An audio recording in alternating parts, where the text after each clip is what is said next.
Nhắc đến đất nước Nhật Bản, người ta thường nghĩ ngay đến sushi, đến núi Phú Sĩ, đến geisha hay những đoàn tàu siêu tốc lao vút đi. Nhưng có một điều ít ai ngờ, Nhật Bản còn là đất nước nghiện mèo số 1 thế giới. Nói không ngoa, ở Nhật, mèo không chỉ là thú cưng nuôi để cho vui, mà mèo còn là thần hộ mệnh, là linh vật, là biểu tượng văn hóa và thậm chí là một ngành công nghiệp tỷ đô. Ở Việt Nam, sự gắn kết với những chú mèo của Nhật Bản lại đến theo một cách rất đặc biệt, thông qua những tác phẩm văn hóa đại chúng, thông qua truyện tranh, thông qua phim hoạt hình. Với hai đại sứ nổi tiếng nhất chính là Doraemon và Hello Kitty. Doraemon, chú mèo máy màu xanh, có lẽ là nhân vật hoạt hình Nhật Bản gắn bó sâu đậm nhất với nhiều thế hệ người Việt. Rồi cả truyện tranh Doraemon cũng bắt đầu được xuất bản tại Việt Nam từ những năm 1990, trở thành tuổi thơ chung của hàng triệu đứa trẻ. Không chỉ giải trí, Doraemon còn truyền đi thông điệp về tình bạn, sự sáng tạo và niềm tin vào tương lai. Trong ký ức của nhiều người Việt Nam, Doraemon không chỉ là một nhân vật mà còn là một người bạn mèo đồng hành suốt cả tuổi thơ, tạo ra một cầu nối văn hóa bền chặt với Nhật Bản. Trong khi đó Hello Kitty lại mang một phong cách hoàn toàn khác. Xuất hiện từ những năm 1970, Hello Kitty nhanh chóng trở thành biểu tượng toàn cầu của sự dễ thương. Tại Việt Nam, Hello Kitty hiện diện khắp nơi, từ bút vở học sinh, ba lô, quần áo, cà phê, bánh kẹo, vân vân và vân vân. Với hình ảnh ngộ nghĩnh, Hello Kitty không chỉ chinh phục trẻ con mà còn trở thành biểu tượng thời trang, gắn bó với lối sống dễ thương của giới trẻ Việt. Có thể nói, Doraemon đem đến cho người Việt một người bạn mèo trí tuệ và đầy mơ ước, còn Hello Kitty mang đến một phong cách đáng yêu, một nét văn hóa đặc trưng của Nhật Bản. Cả hai cùng trở thành những cầu nối giữa Việt Nam và Nhật Bản. Và cả hai đều là những hình ảnh tiêu biểu cho những chú mèo tại Nhật Bản. Người Nhật mê mèo, thậm chí là mê mèo đến mức đi dọc phố xá ở Tokyo, Osaka hay Kyoto, đâu đâu bạn cũng bắt gặp hình ảnh của những chú mèo. Từ những bức tượng nhỏ xíu trước cửa hàng cho đến những quán cà phê tràn ngập mèo, hay thậm chí cả những hòn đảo mà mèo đông gấp nhiều lần người. Ở Nhật, mèo không chỉ là động vật nuôi mà mèo là một phần tất yếu của cuộc sống. Vậy, mèo đã đến với Nhật Bản như thế nào? Vào thế kỷ thứ 6, thời điểm Phật giáo bắt đầu lan rộng từ Trung Quốc sang Nhật Bản, kinh điển Phật giáo chưa hề có dạng in ấn phổ biến. Mọi bản kinh đều được chép tay thủ công trên giấy hoặc lụa tơ tằm, hai chất liệu quý giá và cực kỳ hỏng. Và để sao chép một bản kinh, những nhà sư có khi phải mất nhiều tháng, thậm chí nhiều năm miệt mài viết từng chữ. Bởi vậy, mỗi cuộn kinh không chỉ là tài sản tinh thần mà còn là báu vật của cả một ngôi chùa. Nhưng như vậy thì nó có liên quan gì đến mèo? Vấn đề lớn nhất lúc bấy giờ không phải là lửa cháy hay lũ lụt mà lại chính là chuột. Chuột trong chùa khá là nhiều, vừa ăn gạo của các sư, vừa cắn phá giấy và lụa. Một cuộn kinh bị chuột gặm nham nhở coi như là mất hẳn giá trị, mà thời ấy làm gì có photocopy hay là in lại mà dễ dàng. Các nhà sư từ Trung Quốc và Triều Tiên vốn đã quen dùng mèo để đuổi chuột, liền đem theo chúng lên thuyền sang Nhật Bản. Và thế là loài mèo lần đầu tiên bước chân vào đất nước mặt trời mọc với một nhiệm vụ không hề đơn giản, trở thành những người gác bảo vệ kinh điển Phật giáo. Trong nhiều ngôi chùa cổ, truyền thuyết còn kể rằng có những chú mèo được chăm sóc đặc biệt, ăn cùng với các sư tăng để chúng khỏe mạnh, canh gác sách vở. Đêm xuống, khi sư thầy tụng kinh rồi nghỉ ngơi, mèo sẽ lang thang ở trong căn phòng, rình rập bất kỳ bóng dáng của con chuột nào dám bén mảng. Chỉ cần mèo hiện diện, chuột sẽ phải tránh xa, thế là những cuộn kinh được đảm bảo an toàn. Người ta còn nói đùa rằng nếu mà không có mèo, Phật Pháp ở Nhật Bản có khi đã mất chữ từ trong bụng chuột. Bởi vậy dù ban đầu không được nuôi như thú cưng, mèo đã được kính trọng như một vệ sĩ thầm lặng, bảo vệ cho kho tàng tri thức, Phật giáo và giúp nó bén rễ vững chắc trên đất nước Nhật Bản. Đến khoảng thế kỷ thứ 7, mèo bắt đầu trở thành thú cưng phổ biến trong dân gian. Trong những bức tranh gỗ, vốn là loại tranh nổi tiếng khắp thế giới, hình ảnh mèo xuất hiện dày đặc. Người ta vẽ mèo nằm ngủ, mèo chơi đùa, mèo ngắm trăng. Đủ để thấy mèo đã đi từ chùa chiền sang đời sống và dần chiếm một vị trí đặc biệt trong trái tim của người Nhật. Nói đến biểu tượng mèo trong văn hóa Nhật, chắc chắn ai cũng biết đến con mèo thần tài. Đó là một chú mèo bằng gốm, giờ thì cũng có nhiều chất liệu khác. Nó thường ngồi chễm chệ, một tay vẫy, miệng cười hiền từ, thường được đặt trước cửa hàng, quán ăn hoặc là siêu thị. Người Nhật tin rằng mèo thần tài sẽ vẫy gọi khách hàng và đem tiền bạc vào nhà. Thú vị là mèo thần tài có hẳn một bộ ngôn ngữ riêng. Nếu mèo giơ tay trái, nghĩa là gọi khách đến.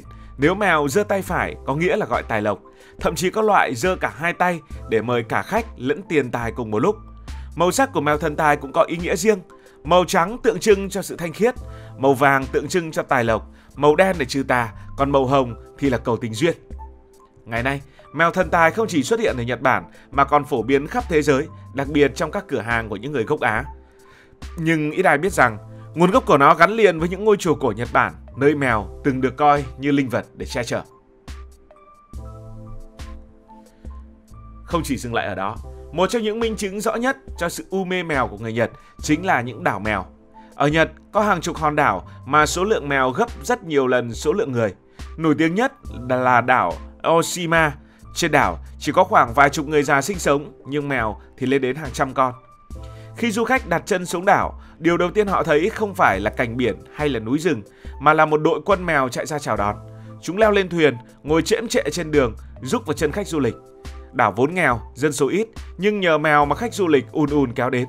Người ta đến đây không chỉ để ngắm cảnh, mà để chụp hình, vuốt ve, chơi đùa với lũ mèo. Ngoài đảo Aoshima, Nhật còn nhiều đảo mèo khác. Đặc biệt còn có đảo Tarisojima, được gọi là đảo mèo may mắn, nơi mèo được người dân tôn thờ như thần. Nghe tưởng là đùa, nhưng chính tình yêu mèo đã biến những hòn đảo hẻo lánh thành điểm du lịch thu hút khách quốc tế. Mèo cũng gắn liền với đời sống của những người neo đơn tại Nhật Bản. Nhật Bản đang đối mặt với khủng hoảng dân số già, số trẻ em ngày càng ít đi, trong khi số người già thì càng nhiều, và mèo đã lấp vào khoảng trống tình cảm ấy.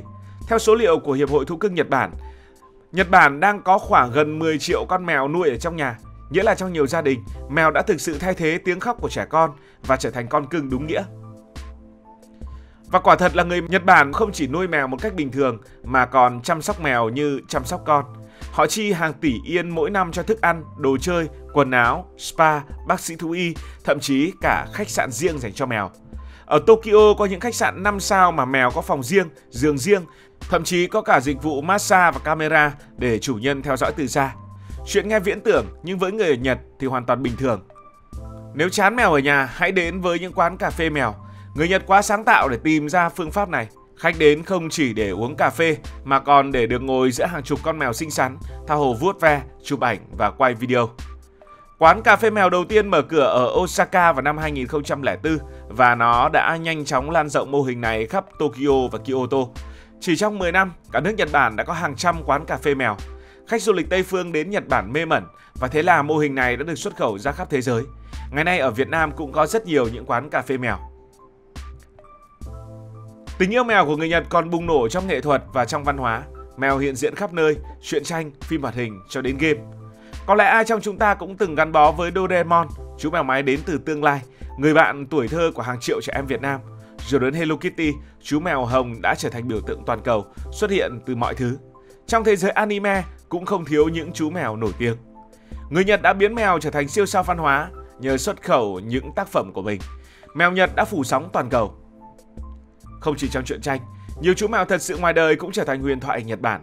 Nổi tiếng nhất phải kể đến Tama, chú mèo được bổ nhiệm làm trạm trưởng ga tàu vào năm 2007. Tama đội một chiếc mũ nhỏ xíu, ngồi trên ghế trạm trưởng, chào đón khách.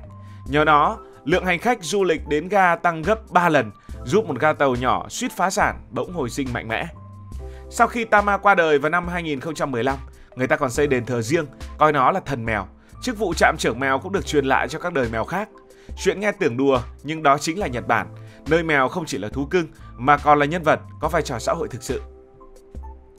Và đằng sau sự u mê mèo là một ngành công nghiệp béo bở của những người rất tỉnh về mèo.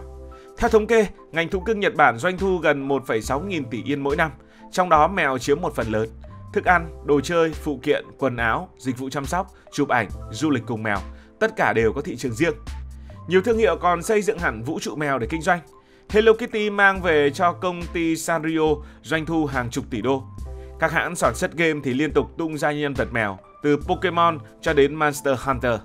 Ngành du lịch thì có đảo mèo, quán cà phê mèo. Nói cách khác, mèo lại trở thành cỗ máy in tiền cho người Nhật. Cảm ơn vì đã quan tâm theo dõi câu chuyện này. Nếu cảm thấy thú vị, bạn có thể nhấn nút đăng ký kênh, bật chuông thông báo và chia sẻ. Còn bây giờ thì xin được nói lời chào, tạm biệt.